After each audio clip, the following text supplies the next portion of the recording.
Malawak na ang ginagawang dredging ng China sa Panganiban Reef na kilala rin bilang Mischief Reef.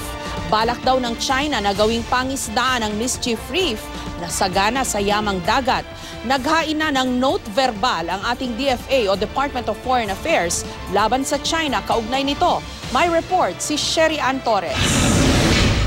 Kuha ito sa Mischief o Panganiban Reef, 135 kilometers ang layo mula sa Palawan.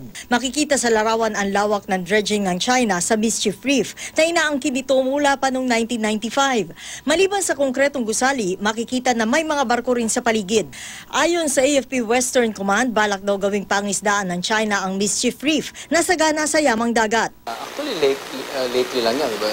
During the conduct of our normal maritime airport doon. So nakita natin na it looks like a dredging ship or dredging equipment. Ayon pa sa Westcom, malaki na rin ang mga pagbabago sa ilang pang islang inaangkin ng China tulad sa Fiery Reef. Pero wala raw balak na magdagdag ng tropa militar sa West Philippine Sea. Ayon naman sa Department of Foreign Affairs, malinaw raw na paglabag sa United Nations Convention on the Law of the Seas o UNCLOS ang ginagawa ng China. Sa ilalim ng UNCLOS, ang Pilipinas lang ang may karapatan na maglagay ng mga konstruksyon sa Mischief Reef. Kaya muling naghain na note verbal ang DFA laban sa China nitong February 4. A note verbal conveying the Philippines' strong protest concerning China's land reclamation activities at Panganiban Reef. Panganiban Reef is a low tide elevation located in the exclusive economic zone of the Philippines.